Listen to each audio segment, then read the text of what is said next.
Bom dia, Tancredo. Eu é que agradeço pelo convite, pela oportunidade de a gente conversar com essa grande audiência aí da Rádio Litoral em toda a região sul aqui de Santa Catarina. E é uma satisfação a gente poder estar aqui e conversar um pouquinho, né? A gente, quando sai da prefeitura, e aí, obviamente, eu retornei para minha atividade profissional como médico, a gente se afasta um pouquinho das redes, se afasta um pouquinho da mídia, né? Da mídia tradicional também, das rádios. Mas sempre é bom, né, a gente poder conversar com as pessoas, com os cidadãos assim, de toda a região. E a gente, claro, precisa disso, né, precisa participar e sempre deixar pontuado os nossos posicionamentos. Bom, a gente sempre alerta aqui, como é entrevista com pré-candidatos, a gente não pode pedir voto e também não pode dar encaminhamento, né, de induzir as pessoas ao voto. Então esse a gente deixa bem claro, né, porque a responsabilidade é toda nossa aqui. A gente sabe bem da dor de cabeça para vocês e para a gente, né? Com certeza. Então, vamos começar falando do Rosivaldo Família, né? O Rosivaldo Família tem também todo político, a exemplo, né, daqueles que têm também vários anos no meio, né, tradicional da política ou no executivo e no legislativo, tem um peso muito grande a família. E o Rosivaldo Família? Na verdade, eu sempre valorizei e valorizo muito a família. Eu sempre fui uma pessoa muito caseira, como dizem, né? Gosto de estar em casa, gosto de estar com a esposa, com os filhos. Foi assim antes da prefeitura, durante, né, o período de prefeito também. É claro que os afazeres, né, do município, da prefeitura, os compromissos profissionais e os compromissos sociais que acabam se acumulando ao longo do mandato de prefeito roubam um pouco do tempo, né? Mas cada tempinho livre que a gente tinha, a gente sempre preferiu estar em família, preferiu estar com os filhos, preferiu estar com a esposa, né? Eu sou casado com a Aline, a minha esposa, há 25 anos. Esse ano, no dia 10 de fevereiro, completamos Boda de Prata. Bodas de Prata, né? E até viajamos com ela e com os filhos. Então... São 2 filhos, Temos 2 filhos, eu e a Aline. Eu tenho um filho anterior, né, o Bruno, que já é médico, e temos 2 filhos, o Marco, que hoje cursa Universidade Federal de Santa Catarina, faz engenharia, e o João Lucas tem 16 anos, né, está cursando ensino médio. E esse está querendo o quê? Pegar o caminho do pai? Não, nenhum dos dois ali, né, quis muito seguir o caminho do pai, né, mas são pessoas sensacionais, são grandes filhos, né, que muito me orgulham, né? Marco Antônio já definindo aí mais ou menos o seu futuro profissional, né, cursando universidade pública gratuita e de qualidade, a UFSC, lá em Joinville, né, e se Deus quiser em breve será engenheiro. O João Lucas ainda meio que definindo o caminho. Rosivaldo profissional, médico, né, também tem atenção às pessoas, né? E, aliás, você é muito conhecido, não só em Bituba, como também na região, né? Essa profissão lhe ajuda bastante, né? Ajuda. E eu sou apaixonado pela medicina, né? Gosto do que faço, gosto de ser médico, gosto de atender as pessoas, né? E de poder ajudar as pessoas. E a medicina proporciona muito isso, né? Proporciona muito o contato humano, o contato interpessoal. E aí, claro, na política, que também é isso, né? Ajuda, mas ajuda quando a gente faz medicina por amor, quando a gente faz medicina, a medicina real, né? Que é a medicina de tratar as pessoas, de cuidar das pessoas, de cuidar do ser humano. Né? Então, medicina é isso, muito da política também é isso, então eu acho que casa muito bem nisso daí. A sua atividade ali na cidade é o que? Com consultório? Tem algum atendimento hospital? Como é que tu trabalhas, né?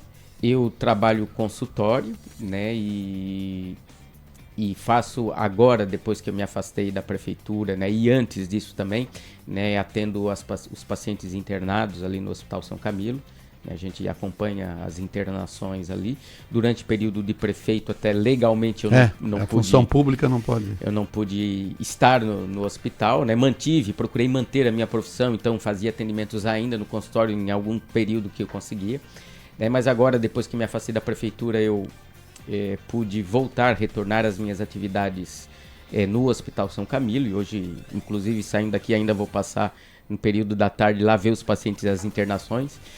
E pude também atender os pacientes do SUS via CISA-MUREL, via o Consórcio Intermunicipal de Saúde, né? Voltei também a fazer esses atendimentos pelo SUS, né? Que também durante o período de mandato eu também não pude legalmente, mas também faço atendimentos hoje através do consórcio, que eu pude ser presidente enquanto prefeito, né? Presidente do consórcio aqui de saúde da MUREL aqui em Tubarão.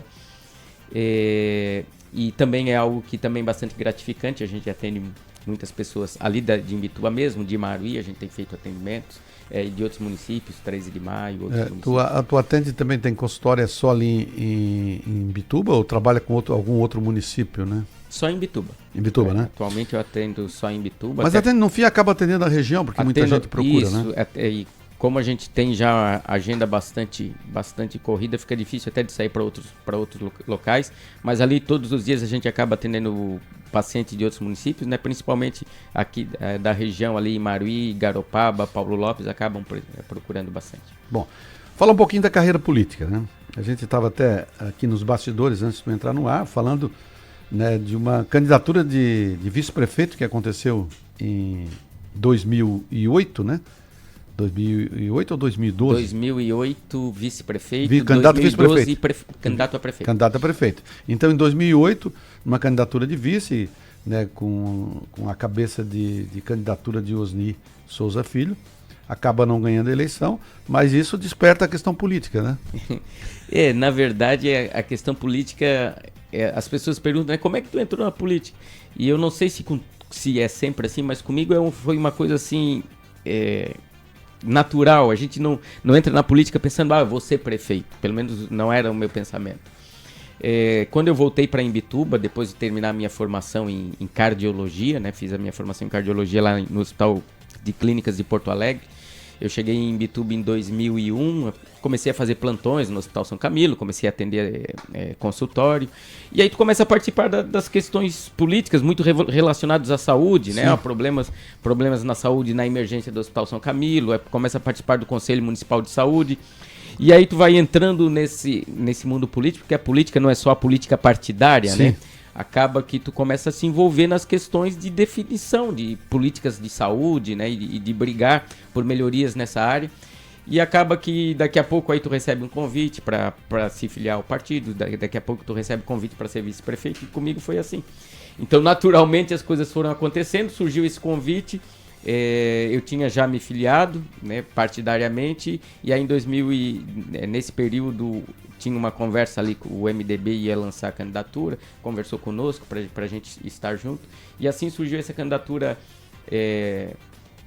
a vice-prefeito, né, que acabou depois, né, seguindo aí nas candidaturas seguintes, né, até que em 2016 a gente pôde ter isso. Tá aí, a tua primeira filiação foi no PT, na PT. Oportunidade, né? Então, aí vai e depois já em 2016, né, 2014, tu tá candidato a deputado estadual. 2014 fui candidato a deputado estadual, né, uma candidatura que pôde, a gente teve uma votação bastante expressiva na época, né? 9.438 votos. Isso. Na época ali em Imbituba foram 7.200, se eu não estou enganado, 7.000 e alguma coisa, que mais de 30%, em torno de 30% dos votos assim da cidade, dos votos válidos. Então acabou nos alavancando assim por uma próxima candidatura, né, em 2016. E foi uma candidatura que muito mostrou na cidade de Imbituba esse desejo, né, que a cidade tem de ter um representante, né, a nível estadual, que Imbituba não alcançou até o momento, né? E aí essa votação expressiva acabou fortalecendo a minha candidatura a prefeito em 2016. E hoje a gente até buscando esse apelo do voto regional, do voto na região, pela representatividade, acabou que me fez pensar e estar pré-candidato. Bom, essa movimentação partidária, claro, tu sai candidato lá e fortalece o nome, né, com votação de 9.438, 7.000 e poucos votos só em Imbituba, já dá para te buscar a primeira eleição tua de prefeito, né? Exato. Então... E esse sucesso é em função de que tu movimentou os votos na cidade e despertou né, que tu poderia ser um bom prefeito, perfil de médico, bom de urna, né? Isso faz com que essa tua eleição foi trabalhada e tu estava preparado, porque muita gente às vezes sai candidato, monta a estrutura de eleição, tudo, quando vê, tá com a chave da prefeitura na mão, e aí? Pois então, às vezes eu até outro dia conversava, quando a gente está pensando assim, em relação à pré-candidatura, às vezes o maior medo da gente é ganhar a eleição, né? Assim, não, porque quando tu participa, né, para estar participando, para estar ajudando um grupo, é uma coisa. Quando tu participa, né, com a chance real de uma eleição, tu tem que repensar a tua vida, né? Então, assim, tem que... A tua rotina vai mudar, as tuas prioridades mudam. Mas em 2016, quando eu fui candidato a prefeito, eu fui candidato realmente com a perspectiva de poder administrar a cidade, né? E ciente da grande responsabilidade que é, né? E ciente de que uma mudança de vida iria acontecer, né? Em caso de vitória, e realmente aconteceu. Mas ciente também de que a gente poderia fazer alguma coisa pela região, né? Pela cidade que a gente cresceu, pela cidade que a gente ama. E claro, assim, dizer que está preparado, eu acho que só depois de a gente estar como gestor de um município, a gente pode dizer que a gente se sente preparado, né? Porque antes a gente pode ter muitas ideias, muitos projetos, muitos ideais, mas a gestão pública por dentro ela é totalmente diferente daquilo que a gente enxerga do lado de fora. E aí a gente se sente preparado até o dia primeiro, quando recebe a chave, né? Como você falou, recebe a chave. A hora que tu entra ali, tu vê assim, opa, a gente vai ter que trabalhar muito, a gente vai ter que se esforçar, a gente vai ter que aprender, né? Isso aconteceu comigo. E eu acredito que com todo mundo que entra numa gestão, mesmo pessoas que já têm participação política, mesmo aqueles que já foram vereadores, a hora que senta na cadeira de prefeito como gestor, a gente sabe que, como diz o ditado, o buraco é mais embaixo. Né? A responsabilidade muito grande o mandatário da cidade, né?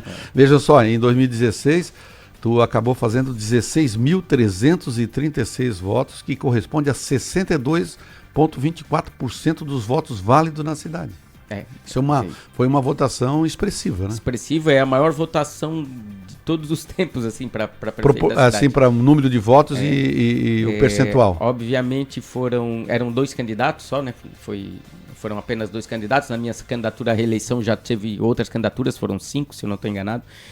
Mas nessa eleição foi uma votação bastante expressiva, né? O que muito nos honra, né? Ter recebido todo esse apoio da população da cidade. O teu concorrente, o Cristiano Lopes, na oportunidade, fez 9.910 votos, quase a metade, 37,76% dos votos. Logo depois, tu faz o trabalho e tu vai para a tua reeleição, né? E na tua reeleição também tu mantivesse uma votação boa, 10.862 votos, né? Tu ganha a eleição, porque ali tinham 3 candidaturas também. Aí foram 4 candidaturas. 4 candidaturas. Tinha a candidatura do próprio Cristiano, tinha a candidatura da Adriana Luma, tinha a candidatura da professora Michela, tinha a candidatura da Tânia, né, candidata pelo PT. Então já começa ali. Aqui tu já estavas no PDT? Eu estava no PSB. Tu sai do PT quando? Foi no ano de 2020, início do ano, ali próximo do período da data de transferência. A data de janela ali, né? Isso, data de Aí janela. Tu vai pro PSB e depois, em seguida, né, quando tu faz a tua reeleição, tu ainda filia no PDT dentro do teu mandato, do teu segundo mandato, ou depois? Na verdade, eu estive no PSB até recentemente também, né? A minha filiação no PDT foi uma filiação bastante recente. E eu sempre tive assim um apreço grande pelo partido político, né, que a gente participa. Porque eu acho que o partido tem que representar aquilo que tu pensa, né? Então, mudanças de como trocar uma camisa, eu acho que a gente deve evitar e eu procuro sempre evitar. Então, sempre que eu na minha reeleição a gente acabou saindo do PT, até por uma questão de conjuntura eleitoral, que a gente precisava unir forças na cidade, né? Mas a gente procura sempre buscar uma ideologia, aquilo que está dentro do que tu pensa como ideologia. Então assim foi a mudança para o PSB hoje que é o partido de Geraldo Alckmin, vice-presidente, né? E a gente manteve o segundo mandato, fizemos na última eleição, né, a reeleição do candidato que tentou a sucessão foi pelo PSB, né, pelo meu partido. Mas agora, no momento, esse ano, a gente esteve analisando os caminhos, né, e a gente busca uma candidatura que seja uma candidatura viável. Então, a gente procurou um caminho para ser pré-candidato, onde a gente tenha viabilidade eleitoral. O PSB, até o momento, não tem uma chapa de deputados definida. Então, isso foi um dos motivos da minha mudança, né?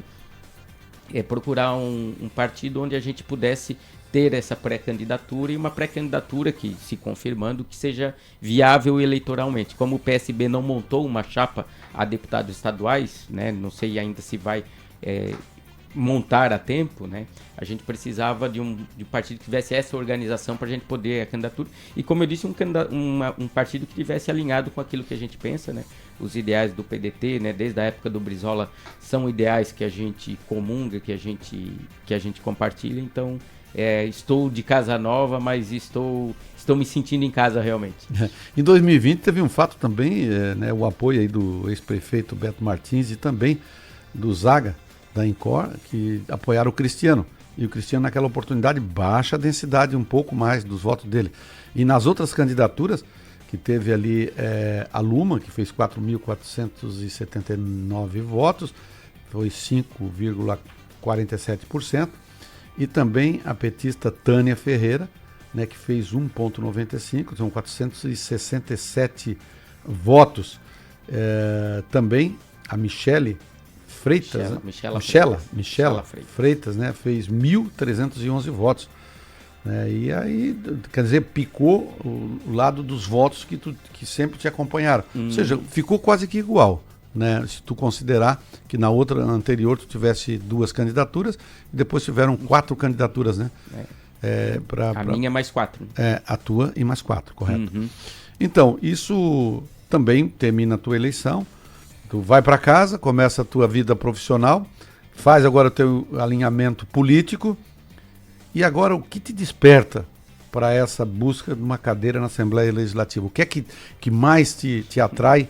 Tu falou aqui que a cidade, a região pensa, né, em ter um representante. Em Imbituba, hoje, economicamente, em função do porto, tem uma densidade muito forte no sul do estado de Santa Catarina, né, um crescimento, né, também significativo.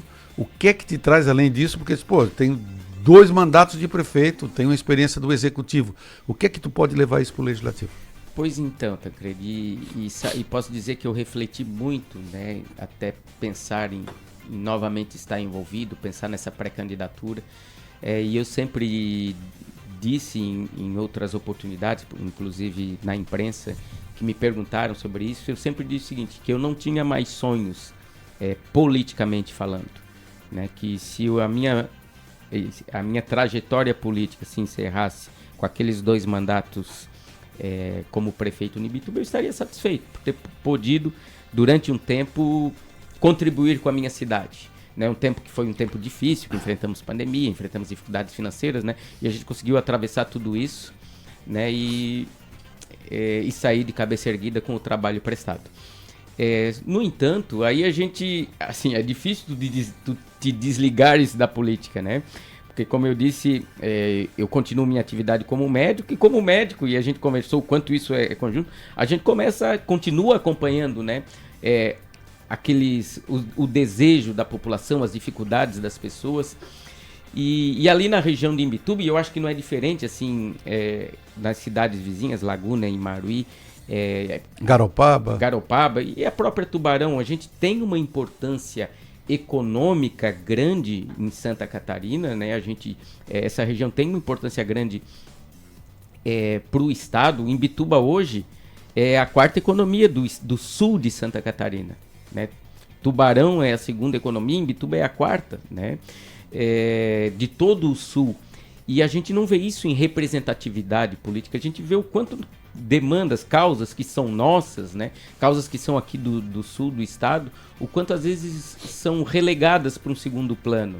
Né? Imbituba hoje tem 42 mil eleitores, né? E a gente não tem um representante no legislativo estadual. E a representatividade da própria Murel como um todo é pequena, né? Diante de toda essa importância que a gente tem para o PIB do estado, para o PIB de Santa Catarina. E eu acho que a gente tem que trabalhar muito para o desenvolvimento do sul, né? do estado. Né? Tubarão é uma cidade polo, é uma cidade importante, mas que carece também dessa relevância política, e a gente entende isso e vê que isso acaba refletindo no desenvolvimento. Se a gente for ver, parece que o desenvolvimento de Santa Catarina está meio que desequilibrado lá pro lado norte, né? A gente vê a luta aqui pelo Morro dos Cavalos, né? E a gente não consegue resolver, né, uma questão, enquanto o norte se desenvolveu tão rápido já há 2 décadas atrás. A grande Florianópolis fez aquela alça de acesso, né, que tira aquela carga da 101, né? Exato. São José. E as nossas lutas aqui, as lutas por problemas que a gente tem com a bacia aqui, com a lagoa, com a nossa lagoa de Maruí, né? Lagoa de Santo Antônio dos Anjos, ela recebe diferentes nomes, com as bacias hidrográficas, a gente não vê trabalhos realizados regionalmente em relação a isso. E isso carece muito dessa representatividade que a região precisa ter. Então acaba que essas reflexões e essas discussões nos envolvem e acabaram fazendo eu mexer um pouquinho nesse momento de profissional que eu estava, e a gente agora já está botando o pé na estrada de novo e começando a conversar com as pessoas de novo nessa possibilidade aí da pré-candidatura. E a gente entra em alguns assuntos agora que é importante, né? Um deles é sobre a candidatura do majoritário. A gente sempre sabe que o candidato do legislativo, ele tem na sua figura lá no majoritário, né, aqui no caso dele, de coligação, uma chapa de centro-esquerda, né, tem como candidato a governador Gelson Merizio, né, do PSB, né, do partido que tu participavas antes, né? Exato. Para o governo do estado, a Ângela Albino, do PDT, que é do teu partido, que é vice-candidata a vice-governadora, e a chapa de Senado, com Décio Lima, do PT, e o Afrânio Beaupré, do PSOL. Então, é uma chapa que nós, ontem ainda conversando, que esteve aqui conosco, o Décio Lima, falando, ele que é pré-candidato também ao Senado, falando dessa montagem da chapa, que já foi definida, né? Já aí umas 2 semanas atrás, saiu na frente porque as outras chapas ainda do atual governador e também do João Rodrigues não está definida, né, em função desse imbróglio dos partidos aí do MDB, do Partido Progressista, né, do União, né, que hoje União também... eles formaram uma federação. Uhum. União Brasil. Né, União Brasil, né? Então, essa movimentação feita, que é o UP, União Progressista, né? Uhum. Na verdade, é a coligação que envolve o Partido Progressista e a União Brasil. E, não tendo essa definição, sai na frente com a chapa. Como falamos aqui, né, a extrema esquerda junto com o centro-esquerda formam um grupo e começa a fazer o trabalho. A expectativa e o que você pensa sobre a questão da candidatura do Gelson e o que é que pode, né, trazer, somar para o Estado, né, num momento que a gente vive, né, tem aí também como pré-candidato o Lula, né, que vai para a sua reeleição. O que é que tu pensa desse cenário aí? E tu engajar a tua candidatura, o teu trabalho junto, né? Essa oportunidade que tem de estar trabalhando no estado de Santa Catarina, essa tua como falei, sua pré-candidatura. Na verdade, a gente teve inclusive a oportunidade de participar na semana passada de um evento ali em São José com os pré-candidatos, né, de toda essa coligação, e pela primeira vez conseguiu essa grande união, né, dos partidos mais alinhados com a democracia, né, com as esquerdas, e o Merizio é um candidato de centro-esquerda. Né? Mistura até um pouco de centro-direita com centro-esquerda. Exato, né? E até assim, é uma candidatura que chama atenção justamente por isso, né? E eu acho que é importante para fugir justamente dessa polarização que a gente tem. O Estado tem isso é muito forte, e eu acho que o Merizio é uma pessoa que ajuda a tentar aglutinar forças, né, justamente por fugir muito dessa questão da polarização. Então, a gente esteve no evento, e realmente o evento mostra que está largando na frente, né, essa grande coligação, né, e já temos o candidato a governador definido, o candidato a vice, os candidatos ao Senado, os suplentes, né, as suplentes, né, são 5 mulheres, são mulheres, duas tanto do Afrânio quanto do Décio, são 2 mulheres também, 2 cada. Exato, então já estão definidos. Mais a vice, né, a Ângela Albino também, né, com uma trajetória política bastante rica, né, uma história muito forte. Então acho que isso ajuda bastante, e é importante a gente no campo democrático buscar realmente conversar com o eleitor, né, e mostrar tudo que tem sido feito no país. A gente sabe a eleição aqui, o Jorginho, né, o atual governador que vai à eleição, a gente sabe o quanto a candidatura dele vem forte com toda a máquina do Estado, mas eu acredito que a gente vai ter uma eleição bastante disputada aqui no Estado e com futuro incerto ainda.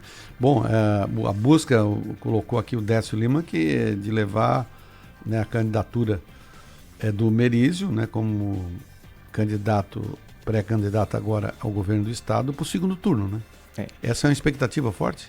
É uma expectativa forte, a expectativa que ficou bem clara, né, nesse encontro que a gente fez na semana passada, e a gente vê isso muito viável, né? A gente vê isso como muito viável. Se a gente pegar as votações anteriores de 4 anos atrás, né, a votação que o presidente Lula teve aqui, por exemplo, e se a gente transpor isso por uma votação para o governo, a gente vê isso como bastante viável, como aconteceu na última eleição de o Décio Lima ir para o segundo turno, né, na eleição passada.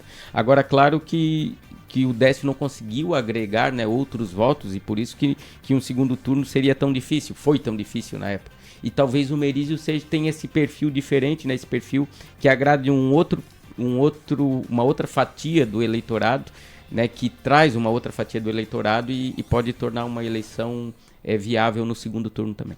Bom, agora vamos falar de assuntos importantes, né, e saber o seu ponto de vista, até para que a nossa audiência possa conhecer um pouco melhor. Tocou num assunto sobre a questão da Lagoa, a Lagoa de Santo Antônio, o complexo lagunar, num todo ali que envolve os municípios de Maruí, Imbituba, Pescaria Brava e Laguna. E ali tem a Lagoa de Santo Antônio, que é a lagoa ali dentro de Laguna. Tem a Lagoa do Mirim, que Mirim, lá que é em Imbituba, e faz frente, e a Lagoa do Imaruí. As 3 juntas formam né, o complexo ali lagunar, né, da Grande Lagoa, né? E esses municípios, a gente observa que tem aí todo o nosso manancial, e os municípios da Encosta da Serra, os intermediários da Encosta da Serra, que tem a parte litorânea, nós temos também, porque toda essa água vai dar na lagoa. Exatamente. E envolve aqui praticamente quase todos os municípios da região serrana, né, da Encosta da Serra, até os intermediários, como eu falo aqui, que tu pega aqui Gravatal, Armazém, São Martinho, Braço Norte, enfim, São Ludgero, que vai descer essa água para cá, né? E é um assunto que tem sido debatido constantemente. Mas está só no campo da discussão, e aí agora que está no campo dos projetos, o que pode, tu como pré-candidato a deputado estadual, e se tiver oportunidade de estar numa das cadeiras na Assembleia Legislativa, o que tu vai trazer dentro desse assunto que é muito importante para a nossa região? Exato, Tancredo, e por isso que a gente fala de quanto é importante a gente ter representatividade, né, e lutar junto ao governo do estado e junto ao governo federal por soluções para toda essa bacia hidrográfica.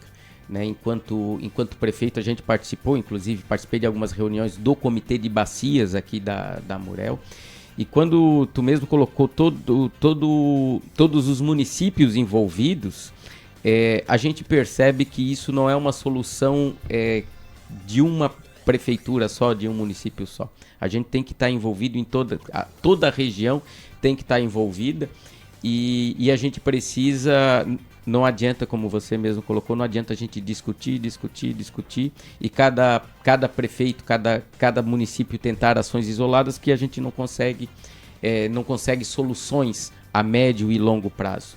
Então, eu acredito que a gente precisa unir forças políticas, né, para que a gente, junto ao governo estadual, junto ao governo federal, busque soluções maiores, soluções que envolvam toda a região.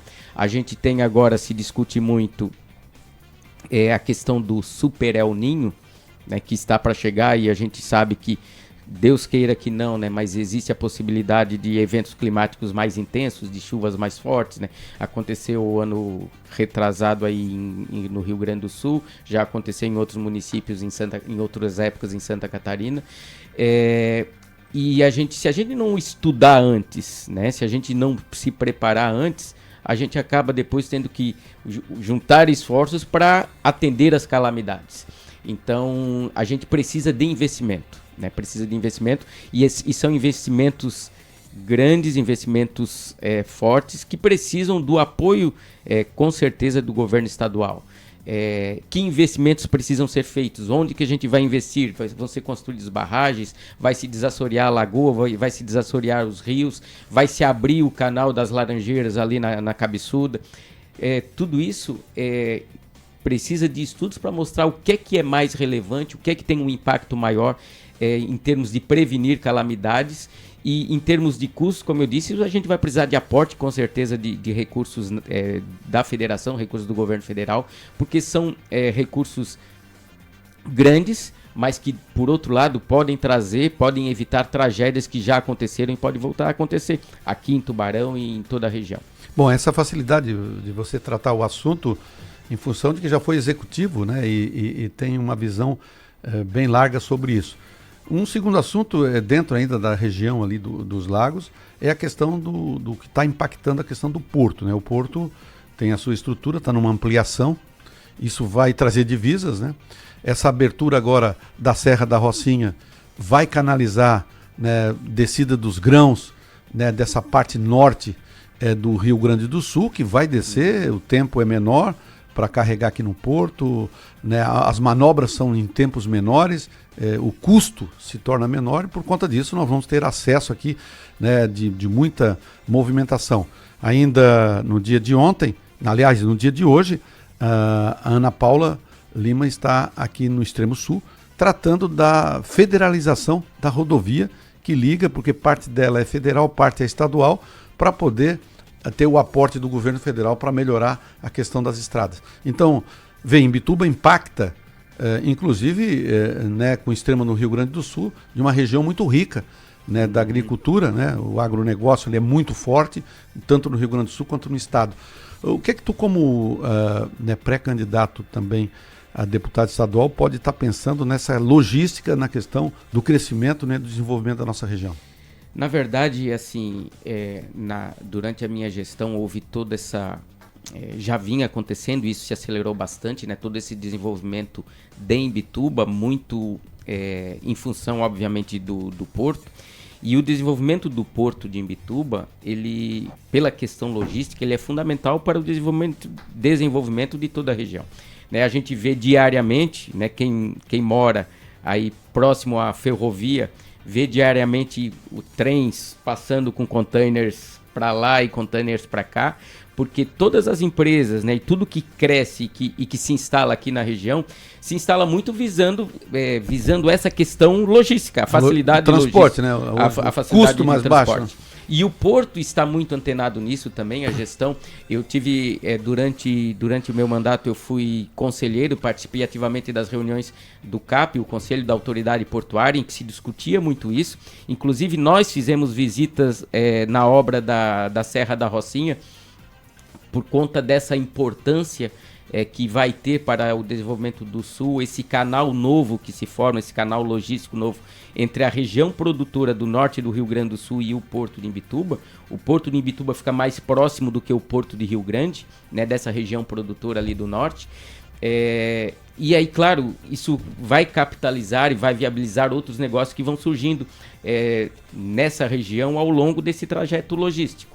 Então isso é importante que a gente fortaleça também aqui na nossa região de Tubarão e Imbituba essa parte logística. Uma das coisas que a gente brigou, né, e que a gente buscou junto ao governo do estado foi o fortalecimento dos acessos a Imbituba. Inclusive hoje é algo que a gente já discutiu e já conversou no governo do estado, já temos projetos, inclusive para isso, é a duplicação do acesso norte de Imbituba, né, que é o acesso oficial, vamos dizer assim, do porto, por conta de que essa chegada de carga, essa chegada de caminhões, né, o fortalecimento da ferrovia, tudo isso acaba fortalecendo a economia de toda a região. E quando a gente fala das cidades em si, as cidades elas não crescem sozinhas e a gente tem os limites dos municípios, mas aquele limite ali não limita o desenvolvimento econômico. Então, quando Imbituba cresce, quando empresas se colocam na região, ela não vai buscar especificamente a cidade de Imbituba. Não, ela pode buscar a cidade de Tubarão, ela pode buscar a cidade de Laguna, a cidade de Imaruí, porque o importante é estar próximo de um canal logístico, de um canal que facilita importação, exportação e a chegada e saída dos seus produtos, né? Então, independente do limite territorial do município. Então, por isso que é importante a gente pensar regionalmente esse crescimento, e por isso que, às vezes, o término da obra lá da Serra da Rocinha, que é ali mais ao sul, impacta tanto uma região aqui como Imbituba, como Laguna. Às vezes a gente está aqui na nossa cidade e não pensa que estão terminando a obra lá e que aquilo vai mudar a minha vida aqui, né? Por isso que regionalmente é importante a gente pensar e trabalhar, principalmente quem tem mandato, né, e quem está trabalhando o meio político. Essa expansão do porto, inclusive, traz um assunto muito latente, né? Das áreas retroportuárias, por exemplo, ali impactado Garopaba, Imaruí, Laguna, em função do espaço geográfico. Claro, como tu falou, tem o limite do município, mas ele está expandindo, né, e é interessante. É uma das coisas que também pensar só na cidade é uma coisa, tem que pensar na região, né? E tu, como sai candidato aí pela região, o que é que tu estabelece, né, dentro das tuas ideias aí, além da questão da logística, para a questão dos municípios, né, que são impactados, né, por essa questão econômica e também densidade, né, demográfica, porque tu começa a enxergar, as pessoas começam a enxergar também a oportunidade de emprego, começam a procurar e tudo cresce. Né? Aí a estrutura de saúde, será que aquele hospital é o suficiente? Se a rede que tem lá de atendimento é importante, a rede social, enfim. O que é que tu imagina, o que é que tu pensa como, né, pré-candidato a deputado estadual que poderia contribuir nessa região? Exato, Tancredo, e é importante a gente pensar muito nisso, sabe? A questão das infraestruturas que a gente tem, e eu digo infraestrutura em saúde, infraestrutura em educação, porque Santa Catarina chamou muito a atenção nos últimos anos, né, por essa questão do desenvolvimento. Santa Catarina virou a menina dos olhos do Brasil em muitos aspectos, né? E a região sul aqui, que é uma região que se desenvolveu depois da região norte, né? Mas a região sul começou a chamar a atenção, principalmente aqui do nosso estado vizinho, o Rio Grande do Sul. A gente há pouco falava do número de eleitores que a gente tem em Imbituba hoje, né? Quase 42 mil. O último censo demográfico que saiu aí há alguns anos mostrou o crescimento de todas as cidades. E a gente que vive aqui, a gente vê todos os dias, né? Vai no mercado, vai no posto de saúde, vai numa escola, vê gente chegando, vê gente que morava em Porto Alegre, morava em Novo Hamburgo, morava em outras regiões, em outras cidades, em outros estados e que estão vindo para cá. Mas o quanto a gente está preparado para esse crescimento e o quanto as estruturas que a gente tem suportam de chegada de mais pessoas ou se já não estão suportando. E aqui, por exemplo, Tubarão, que é a cidade polo, né, da Amurel, sente muito isso, né? Por exemplo, quem busca o Hospital Nossa Senhora da Conceição sente muito isso. Por quê? Se a gente for ver hoje, formos no Hospital Nossa Senhora da Conceição e vemos as internações que estão ali, talvez mais da metade dos pacientes internados não são de Tubarão especificamente, são dos municípios do entorno, que às vezes por falta de estrutura nas suas próprias cidades, acabam sobrecarregando a estrutura de saúde aqui da cidade, que é a cidade polo. Então é importante, quando a gente fala em desenvolvimento regional, é importante a gente pensar no desenvolvimento também da rede de saúde de toda a região, e eu sou médico, sei o quanto isso impacta. Eu falei há pouco que trabalho, por exemplo, lá no Hospital São Camilo, e diariamente, se não semanalmente, a gente está solicitando transferências de pacientes que precisam de algum serviço que a gente não consegue oferecer, e a gente acaba tendo que ocupar o serviço de um hospital de referência, um hospital terciário. Agora, quanto mais eu dotar o meu hospital de estrutura, menos eu vou precisar encaminhar pacientes, o que é bom para o meu cidadão, que vai precisar viajar, não vai precisar viajar, vai poder ser tratado próximo da sua família, e eu acabo diminuindo a sobrecarga de outros hospitais, né, e de hospitais com um trabalho mais específico. Então, acho que é importante isso, a gente procurar desenvolver as estruturas de saúde. Enquanto gestor, a gente buscou fazer isso, né? A gente fortaleceu os exames de média e alta complexidade através do consórcio de saúde.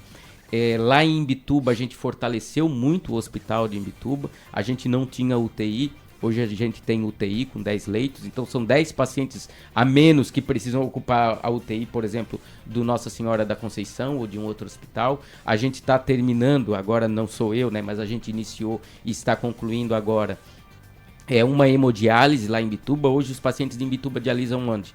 Dialisam em Tubarão, né? Então são pessoas que vão deixar de ter uma sobrecarga para o sistema de saúde daqui. A gente pôde ampliar os repasses, a gente pôde manter a maternidade aberta lá, que houve momentos em que a maternidade esteve inclusive fechada, e acaba que a gente tem que deslocar as gestantes para o parto no Nossa Senhora da Conceição e em outros hospitais. Então, se a gente começa a fortalecer o Hospital de Imbituba, né, os hospitais da região, como temos em Braço do Norte, 13 de Maio, a gente acaba diminuindo essa sobrecarga que existe hoje sobre a cidade polo, e a gente começa a ter um desenvolvimento mais igual em toda a região, né? Por isso que é importante para Tubarão, inclusive, que essas cidades melhorem, aumentem a sua infraestrutura. Estamos conversando com o Rosivaldo Júnior, ele que é pré-candidato a deputado estadual pelo PDT aqui no sul do estado. Eu estava conversando rapidamente com ele aqui, perguntando, né, e ele estava nos colocando aqui, a gente sempre faz uma resenha aqui no intervalo, sobre quem que ele vai estar dobrando aqui politicamente na nossa região, até porque o PDT tem a nominata de candidato estadual e se tinha candidato federal, e a gente queria saber, né, Rosivaldo, como é que está essa questão do partido, né, e a movimentação da Nacional também com relação ao resultado político no estado de Santa Catarina, né? Então, assim, o PDT hoje tem a candidata a vice, né, a Ângela Albino, como eu até comentei antes, uma pessoa com uma rica história, né, política e de vida, né, é candidata a vice do Merizio hoje, né, e a gente tem uma chapa organizada a deputado estadual no PDT, uma chapa completa com 41 candidatos, né, e uma chapa para ampliar, né, a participação na Assembleia Legislativa. Hoje tem o deputado Rodrigo Minotto aqui da região sul, que faz um grande trabalho, e a expectativa é que amplie para 2 ou 3, né, deputados na próxima legislatura. E a princípio o PDT não tem uma chapa organizada a deputado federal. Existe a possibilidade ainda, como a gente conversava aqui nos bastidores, né, por conta da necessidade eleitoralmente, né, a nível nacional, o partido tem que ter uma determinada votação para a Câmara Federal, inclusive por conta da questões da cláusula de barreira. Isso. Então existe a possibilidade ainda de lançamento de candidaturas à federal, né? E aí, claro que a gente vai definir. O importante é a gente buscar nessa definição de dobradas que a gente possa ter, né, a definição de dobradas que possam representar também aqueles anseios, e tanto que a gente discutiu até agora aqui, né, dos anseios e das preocupações que o povo aqui da região sul, aqui da região da Murel, tem como pautas principais, né? Então a gente está conversando com outras candidaturas de outros partidos, né, também, né, no caso de a gente não ter essa chapa, e mesmo que tenha, acaba que a gente tem sempre a possibilidade de trabalhar, dependendo da região, com determinados nomes. Então a gente tem feito bastante conversa. Acredito que a gente vai estar bem representado de candidatos, né, quando se conformarem as candidaturas para a federal, que possam estar conosco, né, lutando pelas mesmas pautas. Bom, caso não tenha dentro do PDT, vai ter que buscar parceria com outros, né, dentro da coligação de vocês, né, outras candidaturas, né? Isso é algo que o nosso trabalho no Executivo, sabe, Tancredo, também nos aproxima muito, né, dos pré-candidatos. Dos pré-candidatos. Então, durante o período de prefeito, a gente acaba tendo relação com os deputados, né? E os deputados nos visitam e a gente visita os deputados pedindo apoio para determinadas pautas, pedindo recursos através das emendas parlamentares. Então, a gente acaba estabelecendo relações que, nesse momento, a gente senta novamente, conversa, né? E vê se pode caminhar juntos, né? Em determinados momentos. Bom, a gente sabe que a estrutura que tem os atuais, por exemplo, aqui tem um deputado, tem lá mais de 20 pessoas no gabinete, tem verba parlamentar, né, tem estrutura, né, tem musculatura para buscar o voto, 4 anos de trabalho, porque o deputado fica 4 anos trabalhando no meio político, e a vinda de quem vai candidato agora chega sem o recurso. E essa questão de emenda parlamentar, né, claro, o Minotto tem lá né, as preferências dele, vai trazer, mas tem alguns federais que ainda tem recurso para vir, né, e tu tens conversado com algum deles, tem alguns recursos que vão ser aportados em municípios que é importante, ou tu não conversou com ninguém ainda, está só nos alinhamentos para poder concretizar, porque tem o prazo eleitoral, que depois tu não pode mais repassar as emendas, mas esse prazo aí tem que estar trabalhando, né? Não, e a gente trabalhou ao longo desse período, sabe, Tancredo, e a gente até agradece, como eu disse ao longo do mandato, a gente acaba criando relações, né, com pessoas que militam ou já militaram no mesmo campo político que a gente, que acabam, ou são da região, ou têm ligação com a região, acabam trazendo recursos, né? Então a gente acaba trabalhando bastante isso, conseguimos ao longo desse ano, mesmo estando fora de mandato, né? A gente conseguiu apoio, o próprio Rodrigo, né, trouxe apoio para Imaruí, para o Hospital de Imaruí, trouxe apoio ali para Imbituba.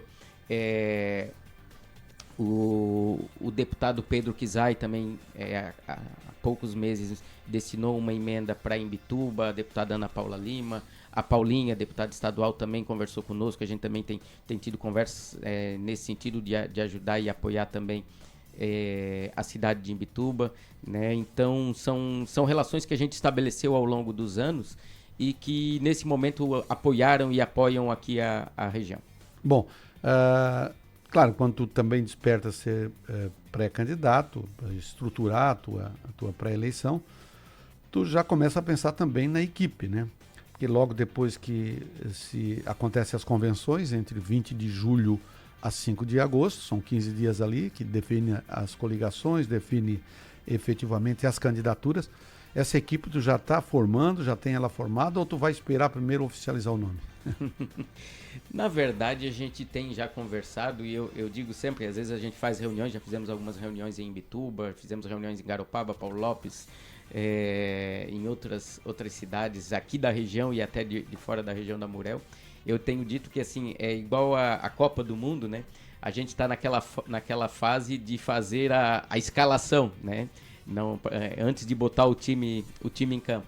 Então a gente tem feito conversas nesse sentido de montar essa estrutura, né, para pré-candidatura e posteriormente para a candidatura, mas já temos sim conversado com pessoas que vão estar conosco em Imbituba, que vão estar conosco na região da Murel, que vão estar conosco nas outras regiões, né? Então a gente está dividindo assim as equipes, né? Eu acho que é importante a gente ter uma força na minha cidade, né, que eu cresci politicamente. É importante a gente ter uma estrutura para a região, né, onde eu trabalhei também como presidente da Murel, como presidente do consórcio, e onde as pessoas me conhecem, e uma estrutura para o restante do estado, onde a gente também quer levar a nossa mensagem, quer levar as nossas ideias. Então a gente tem pensado nessas pessoas, tem montado a equipe, né, e acredito que a gente vai conseguir até essa candidatura, caso ela se oficialize, né, a gente vai estar com o time certinho para poder fazer um bom jogo aí durante a eleição. Bom, você vê, tem aí a região ali da região dos lagos, ali que contempla Imbituba e as demais cidades. Depois tem a região da Murel, né, e tem o sul do estado, que contempla a Murel, a REC e a MESC. né? E tem o Estado. Né? E vamos passar do limite ali, né, de onde tem a região dos lagos, entrando aqui na Murel e entrando no sul do estado e no estado de Santa Catarina, vários dos municípios. Tu também tem procurado as lideranças? Como é que esse teu trabalho está sendo formatado? Ou tu vai aguardar primeiro a oficialização? Não, a gente tem procurado lideranças também, temos buscado pessoas que participam da vida política também ali na região sul, região de Criciúma.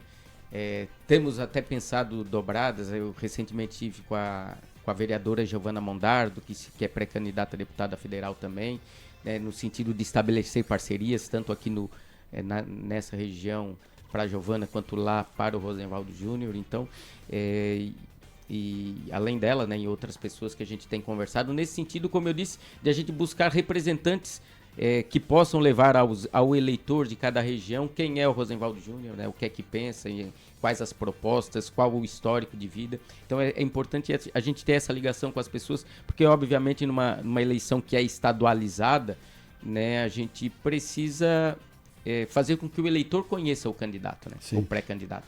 Bom, e também no estado de Santa Catarina, os demais municípios, né, porque às vezes pontua, né, conhece um aqui, um outro lá, um parente indica uma pessoa.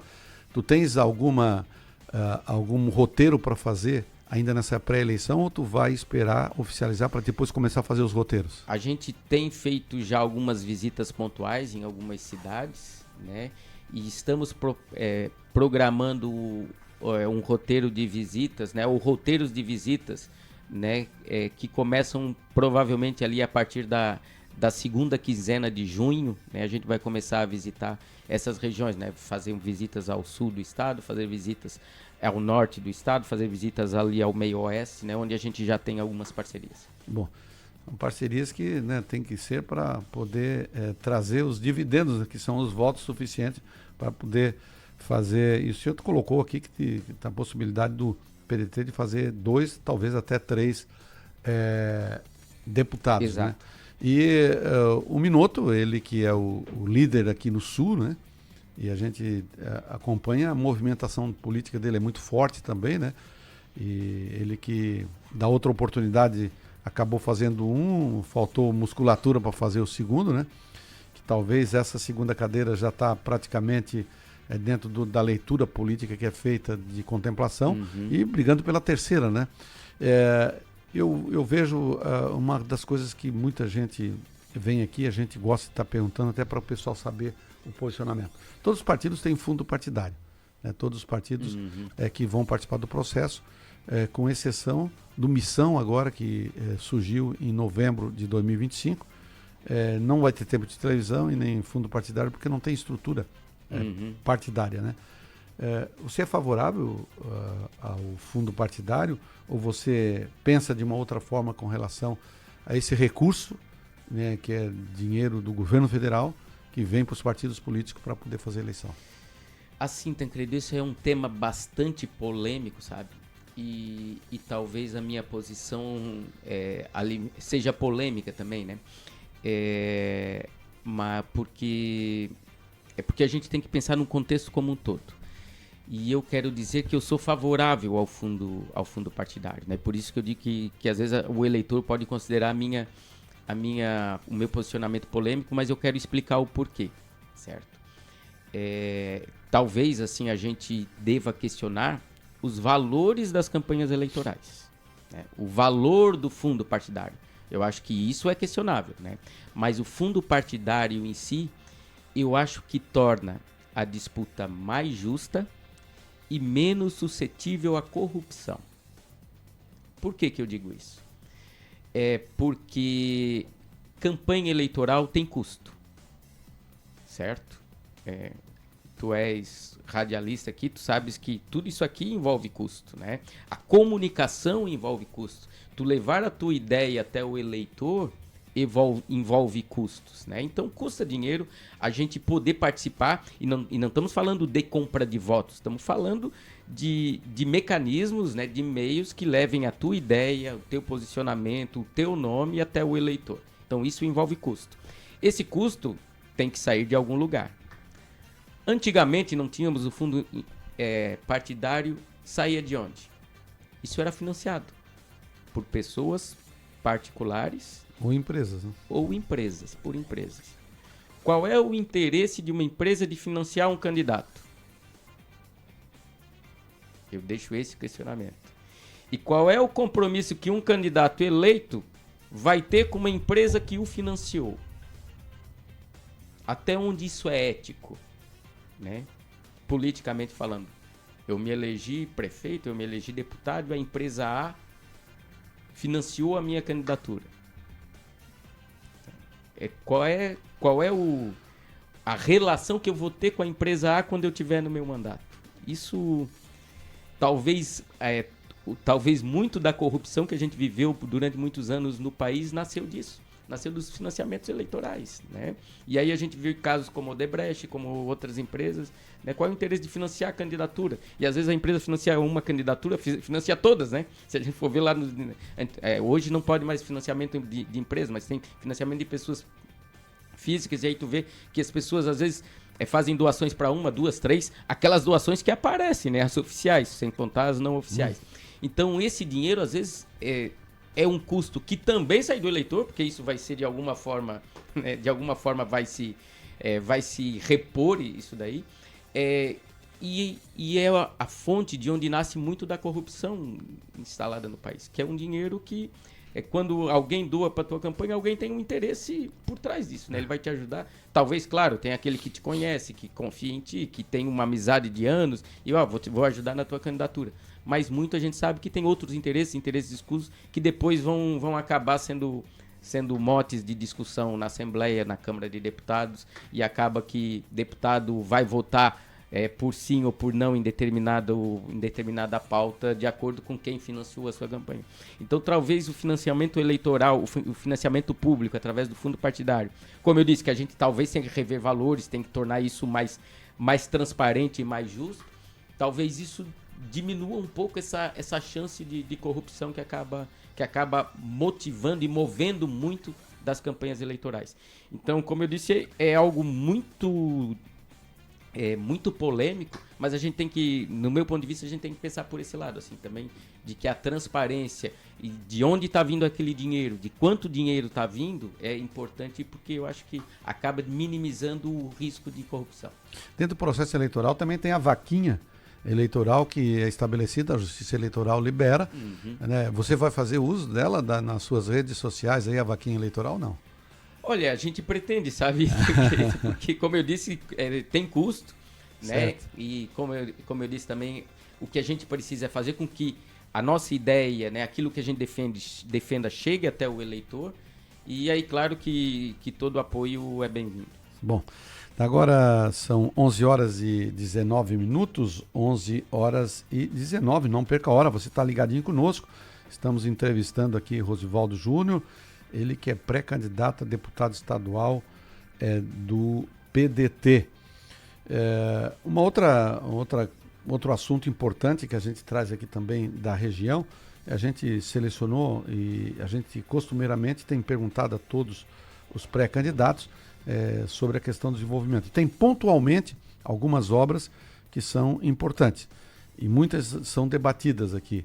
Por exemplo, a ligação Tubarão-Abraço do Norte pela ESC, que é um apelo da população pela duplicação, né? E agora também com a Serra do Corvo Branco sendo asfaltada com uma maior qualidade, ligando ali os municípios no alto da serra também, você vem da serra por asfalto e desce aqui no nosso litoral. Isso vai aumentar muito mais, né, a movimentação. O que é que você pensa sobre essa questão da estadualização, aliás, da duplicação nessa estrada estadual?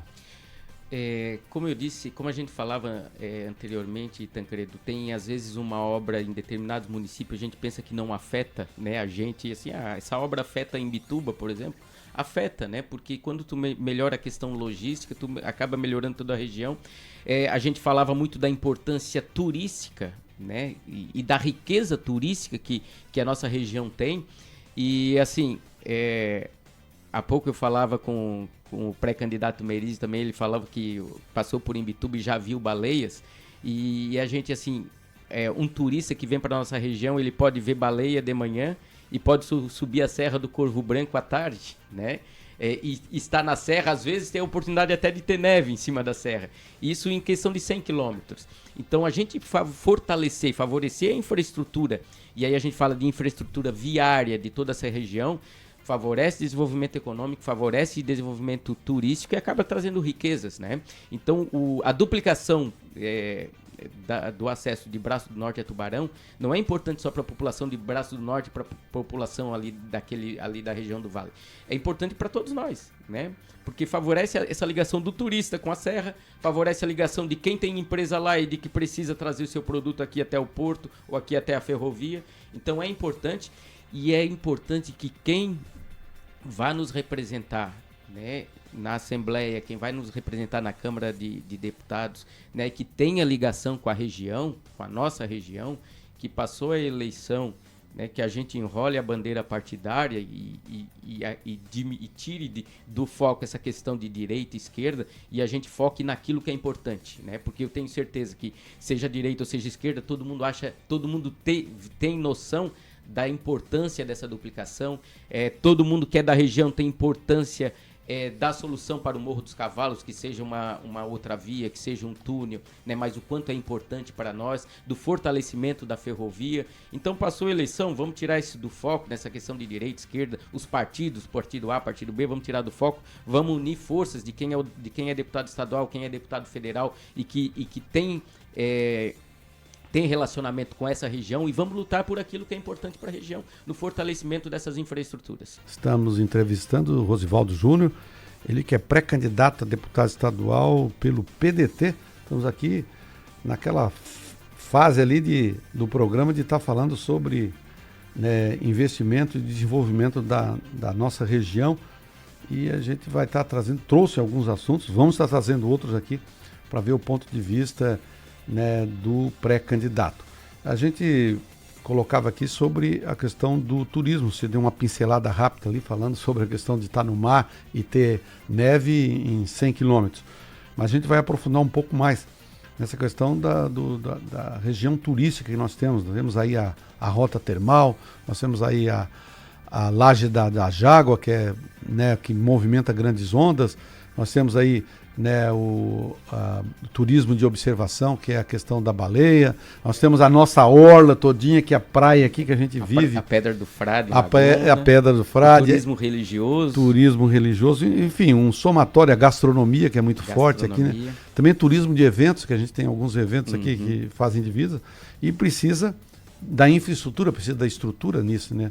O que é que tu enxerga, né, com relação à questão do que a nossa região precisa para ela alavancar um pouco mais esse desenvolvimento de uma empresa limpa, que é a questão do turismo?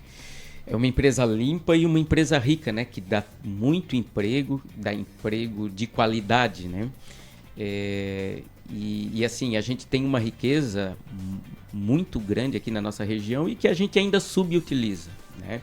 Eu sempre disse, enquanto gestor, né, a gente conversou bastante com o trade turístico ali da nossa região, com o pessoal do turismo ali da nossa região, e eu sempre disse que o turismo, ele não é feito pelo setor público. Quem faz o turismo e quem faz o turismo crescer e o turismo ser forte é o setor privado. Certo? O público é motivador, né? O público é o motivador e é o que deve realizar a infraestrutura. Então, assim, a gente falava há pouco da duplicação de Braço do Norte, da via para Braço do Norte, ali, da importância que isso tem. Então, isso é obrigação do setor público. E isso vai favorecer com que empreendedores da região possam empreender no turismo. Então, a gente tem que fazer com que a nossa estrada, né, as nossas vias para chegar na praia, seja uma estrada de qualidade, com que o turista chegue sem passar por buraco. A gente tem que fazer infraestrutura de saneamento básico, para daqui a pouco a gente não ter problema de balneabilidade nas nossas praias. Infraestrutura de saneamento básico para cuidar da nossa lagoa, né? Que tem uma riqueza o nosso camarão é um dos melhores camarões do mundo, né? Isso. E a gente tem diminuído muito a pesca aqui na região por conta de problemas da lagoa, e a gente falou anteriormente aí dos estudos que precisam ser feitos e do investimento que precisa ser feito na vida da nossa lagoa de toda a bacia hidrográfica. Então, assim, essa infraestrutura tem que ser feita pelo Estado, tem que ser feito pelo setor público. E aí a gente reunir os investidores, reunir empresários que fortaleçam, né, empreendimentos para o setor turismo, né? Não é o setor público que vai fazer hotel ali na região da Jaguaruna para quem vem para Pedra da Laje ali, né? Mas se a gente tiver infraestrutura adequada e o turismo começar a crescer, o empreendedor vai ter interesse de investir, porque ele sabe que tem retorno. Então eu acho que isso a gente tem que agregar, né, forças para a gente poder desenvolver esse lado que é tão rico e tão subutilizado e é gerador de tantos empregos de qualidade, né? E o turismo de aventura, né? A gente tem uma região propícia para isso, né? E é um turismo com grande valor agregado, pessoal que gosta de trekking, pessoal que gosta de cavalgadas, pessoal que gosta de surf, pessoal que gosta de corridas, né? A gente tem aí maratonistas e corredores de longa distância e tem muitos eventos aqui na nossa região. Ciclismo da Serra. Ciclismo da Serra. Então, isso traz pessoas, traz dinheiro, né? Traz recursos de qualidade, né? Recursos que se distribuem para toda a nossa cidade, para o setor do comércio, para o setor hoteleiro, para o setor gastronômico. Então é importante a gente investir nisso e a gente pensar, como a gente falou anteriormente em outros setores, a gente pensar regionalmente, né? A gente, quando vai viajar, a gente vai fazer um roteiro para a Europa, né? A pessoa que faz um roteiro na Europa, dificilmente ela fica num país. Ela visita uma cidade na França, uma cidade na Itália, né, e faz todo um roteiro. Quem vem aqui para a nossa região, quem vem para Imbituba para conhecer a Praia do Rosa, não necessariamente vai ficar uma semana na Praia do Rosa. Ela vai conhecer as praias que temos bonitas em Garopaba, ela vai conhecer o centro histórico de Laguna. Conhecer a gastronomia e aí vai, né? Conhecer a gastronomia. Pode uma tarde, um dia, ela pegar e subir a serra para almoçar, jantar. Degustar um bom vinho. Degustar um bom vinho em cima da serra, conhecer a Serra do Corvo Branco, ou passar um dia num hotel ali termal. Então, a gente precisa envolver bastante a cidade nesse movimento de crescimento, as cidades, né? Nesse movimento de crescimento turístico. Tem outra ferramenta turística que é muito também discutida, é a questão da rota termal, né? Temos aí agora, recentemente, Pedras Grandes, que estão, né, ali as águas termais de São Pedro, o hotel que foi desativado, agora então vão criar lá um resort, né, que vai unir ali, né, depois tem Pedras Grandes, tu tem a Guarda, tu tem Rio do Pozo, tu tem Gravatal, tu tem Armazém, enfim, todo esse roteiro, né, que é muito importante e ainda não tem a infraestrutura adequada para ligar, né, interligar essa rota, né, das águas termais.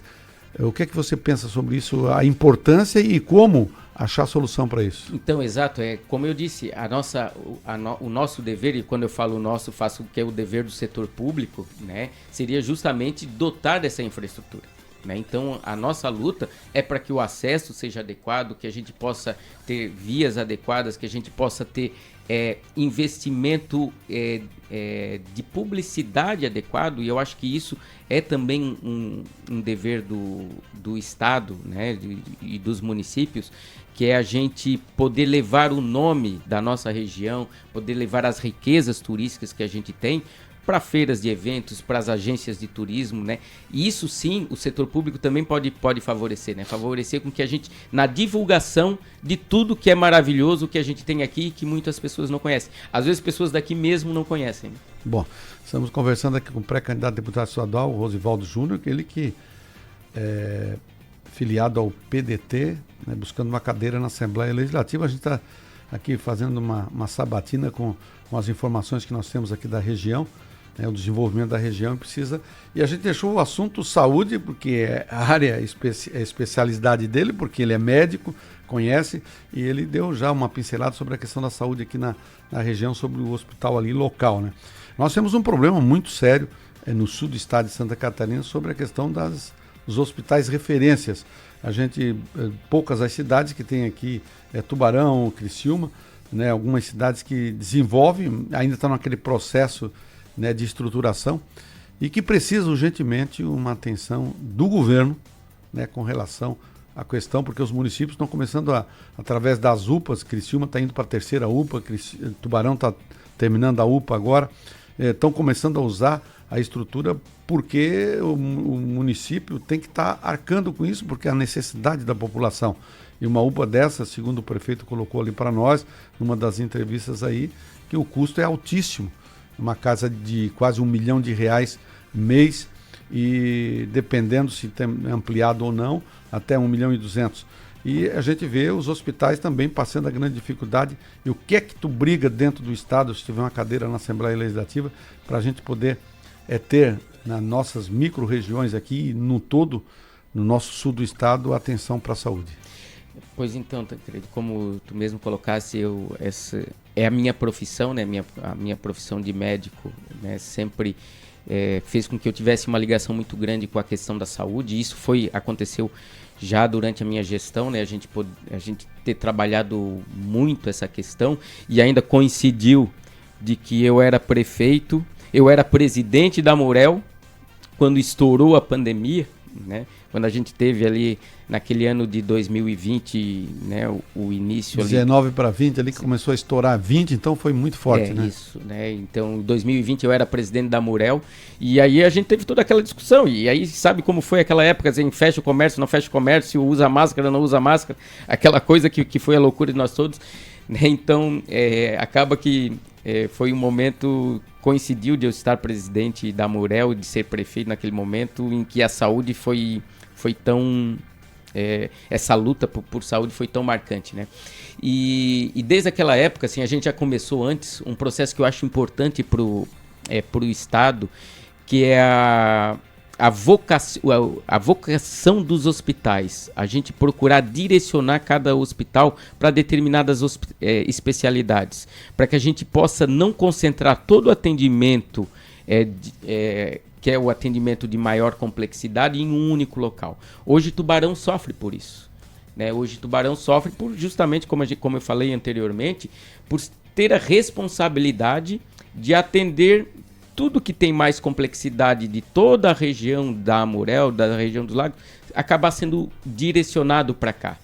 E aí acaba que a gente tem uma sobrecarga aqui no hospital que dificulta o trabalho do hospital, né? Porque a gente mudou recentemente a gestão justamente por conta de um prejuízo milionário aí que o hospital tem, e acaba dificultando o atendimento de quem é aqui de Tubarão. Quem é aqui de Tubarão vai numa emergência, a emergência está sobrecarregada e vai ver quem está lá. Boa parte de quem está sendo atendido não é aqui da cidade. Obviamente não é culpa de quem está lá, mas é culpa de a gente não ter estruturas melhores nas cidades vizinhas, nos hospitais vizinhos.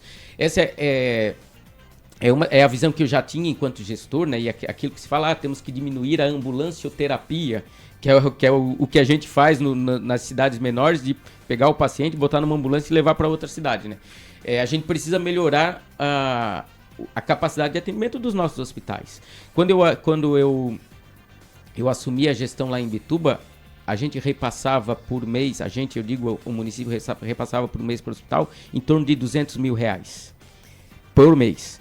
Quando eu deixei a prefeitura, a gente repassava mais de R$500 mil para tentar fortalecer o hospital. Aí a gente botou lá o obstetra de plantão, então hoje na maternidade lá tem um obstetra, se a mulher grávida chegar não precisa chamar em casa, ele está lá para atender, para fazer o parto.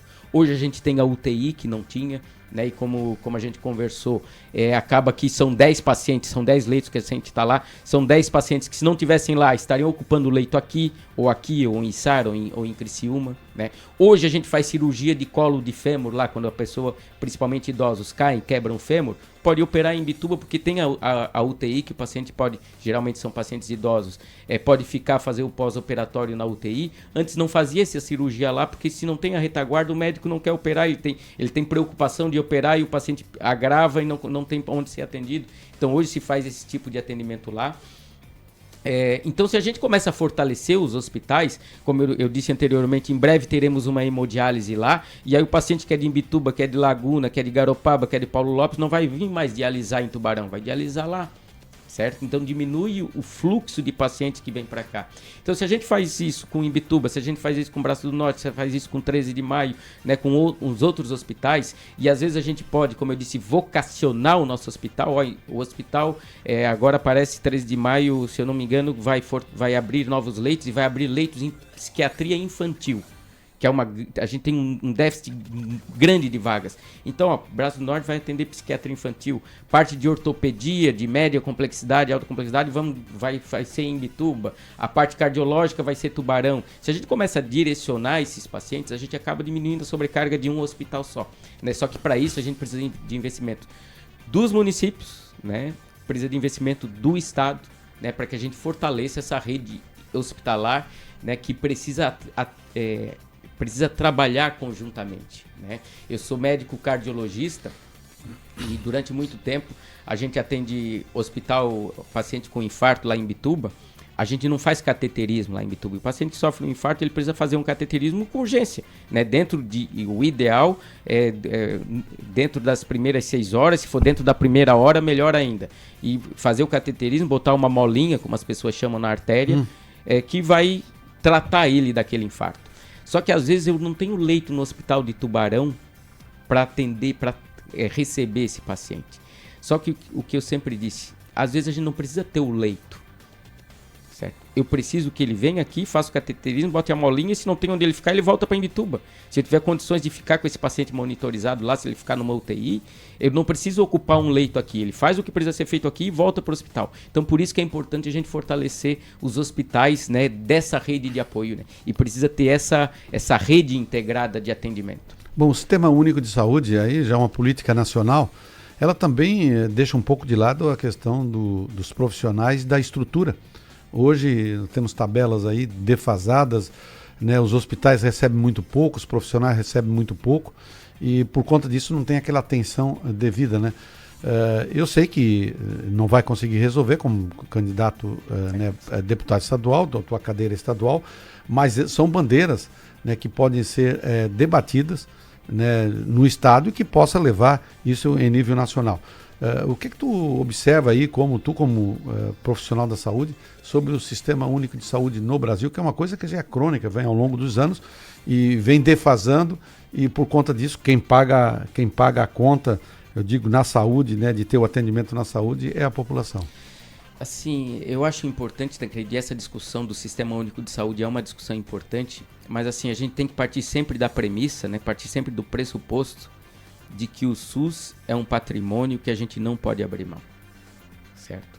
Então hoje a gente tem um atendimento no SUS, né, um atendimento de qualidade e, claro, a gente precisa buscar cada vez mais, né, investimentos para a gente manter essa qualidade, é algo que a gente não pode abrir mão, certo? Então hoje no Brasil, né, e eu falava da minha área, né, da área de cardiologia, hoje no Brasil, um paciente que sofre um infarto, chega aqui na emergência do Hospital Conceição, ou chega lá na emergência do Hospital de Imbituba, ele pode ter um atendimento e tem um atendimento de primeiro mundo de forma gratuita, certo? Então, se ele chegar infartado... A da oncologia também, o caso da oncologia? O caso da oncologia também, o caso do tratamento de HIV também, certo? Então, assim, hoje a gente tem uma estrutura que garante um atendimento de qualidade, um atendimento de primeiro mundo gratuito a esses pacientes. Então, o paciente que se chegar agora, o paciente infartado no Hospital da Conceição, eu tenho certeza, ele vai fazer um eletro, vai fazer exame de laboratório, confirmou o infarto, vai ser chamado o hemodinamicista, o cardiologista que vai fazer o cateterismo, abrir a coronária dele, como isso é feito na Inglaterra, nos Estados Unidos, em qualquer lugar. E aqui ele fez e não pagou nada. Então, isso é algo que a gente não pode abrir mão. Agora, o que é que a gente precisa? A gente precisa, sim, melhorar a infraestrutura, melhorar a remuneração dos profissionais que estão lá, melhorar principalmente o custeio dos hospitais que fazem esse trabalho, certo? Os hospitais hoje que fazem esse trabalho, boa parte são hospitais filantrópicos, né? Que são a grande maioria dos hospitais aí de interior, ligado a setor católico, a freiras, né, a irmandades, que ajudam a manter isso como um trabalho de filantropia, mas eles estão sendo subcusteados. Ou seja, o que a gente passa para manter o trabalho é menor do que aquilo que é o custo. E aí o hospital em Imbituba tem prejuízo mensal, o hospital em Tubarão tem prejuízo mensal, e aí a gente como gestor, né, o município, não seria uma obrigação, mas lá o município em Imbituba, como eu disse, eu ampliei muito o valor, eu repasso um valor para ajudar a custear, tenho certeza que Tubarão aqui também repassa um valor para ajudar a custear, e aí os deputado estadual vai lá e dá uma emenda de 200 mil, de 300 mil, para ajudar a manter tudo isso, só que a gente não tem A gente sempre depende de estar com o Pires na mão, pedindo um recurso aqui, um recurso ali. A solução disso você falou. Seria reajuste de tabela e que aquilo que eu recebo por um procedimento, eu fiz uma cirurgia de vesícula, vou receber 200 mil, 200 reais, mas a cirurgia de vesícula custou 1.300, né? Então, assim, eu preciso receber aquilo que é o custo. Então, a hora que a gente equalizar isso, a gente vai conseguir dar uma sobrevida melhor aos hospitais que estão hoje, como acontece em Imbituba, em Tubarão, sempre com o Pires na mão, né? Então, é importante a gente ter essa discussão, né? E aí, assim, um deputado estadual não é quem vai resolver o problema, o deputado federal não é quem vai resolver o problema, mas se a gente sentar na mesa, né, conversar e juntos estarem imbuídos do desejo de solucionar, a gente soluciona. Porque eu que fui prefeito, sei que a gente investe bastante, investe muito em saúde. Né? A obrigação é investir 15%, o município de Imbituba, na minha gestão, investia 27%, 28%, 30% do orçamento. Mas quase que o dobro daquilo que é a obrigação por lei. Né? A obrigação é investir 15%, a gente investe 30%. Então a gente investe muito, só que a gente tem que melhorar a qualidade desse investimento, investir da maneira correta, né? E uma das formas que a gente precisa, uma das coisas que a gente precisa resolver primeiro é realmente todo esse trabalho de custeio dos hospitais, porque aí a gente vai conseguir solucionar esse problema de sobrecarga que acontece com alguns, como acontece aqui com Nossa Senhora da Conceição. Bom, nós falamos aqui de logística, falamos de meio ambiente, falamos de defesa civil, de organização, falamos aqui também do turismo, né, falamos de saúde, enfim, vários dos assuntos aqui a gente tocou. Teria alguma das bandeiras, né, que são discutidas aqui na região, que você, como pré-candidato, pode trazer, assim, de uma ação, não, eu vou, quando deputado, se buscar essa cadeira na Assembleia, de poder lutar por tal determinação, por tal bandeira. Você tem alguma, ou é uma candidatura de que vai estar fiscalizando com os olhos acesos, porque executar é uma coisa, tu vai fazer outra função lá que é legislar e fiscalizar. Qual seria o posicionamento? Pois então, Tancredo, eu acho que a gente acabou falando de tantas áreas, né? E acaba que envolve tudo aquilo que a gente vê como prioritário para a região. Né? Mas como eu falei, eu sempre tive uma ligação muito forte com a saúde, né? E tenho essa ligação forte com a saúde, que é a minha profissão. Né? Eu, enquanto prefeito, atendia como médico, saí da prefeitura, estou atendendo como médico e pretendo aí ainda me aposentar como médico, né? Então eu tenho essa ligação muito forte com a saúde. Eu acho que é importante a gente sempre ter, e enquanto legislador também, o olhar muito voltado à saúde. Eu tive a oportunidade, enquanto prefeito, né, como a gente falou, assim, tive inclusive a oportunidade e a responsabilidade de trabalhar durante a pandemia. E tive a oportunidade, durante quase que todo o segundo mandato, ser presidente do Consórcio Intermunicipal de Saúde da Amurel, o chamado, conhecido CISA Amurel.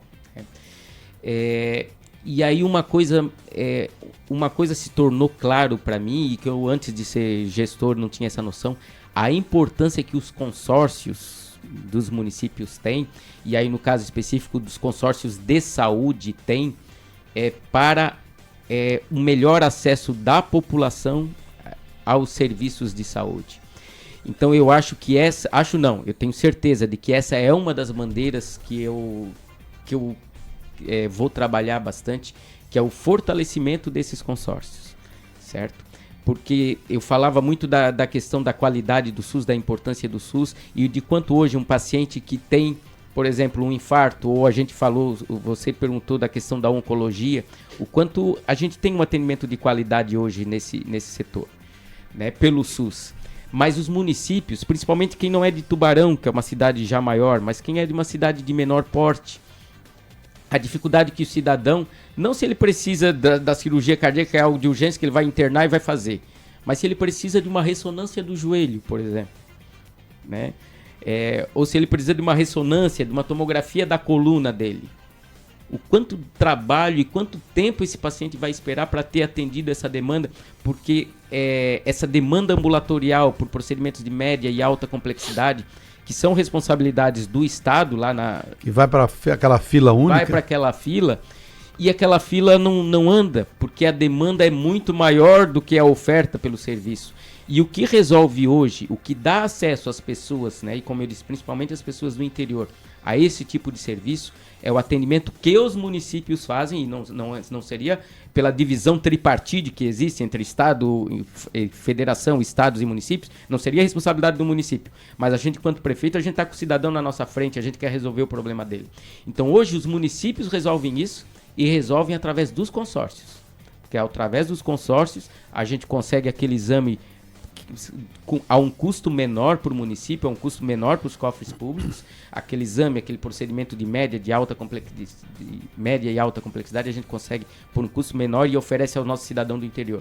Então é importante a gente pensar sempre no fortalecimento dos consórcios, e hoje no Estado, né, a gente tem consórcios em todas as regiões do Estado, consórcios de saúde, e que estão levando e estão dando acesso às pessoas, principalmente do interior, a esses procedimentos, tentando e conseguindo diminuir um pouco, aquém do necessário, mas a gente já consegue diminuir um pouco essa fila de espera, esse tempo que tanto angustia o paciente, tanto angustia as famílias.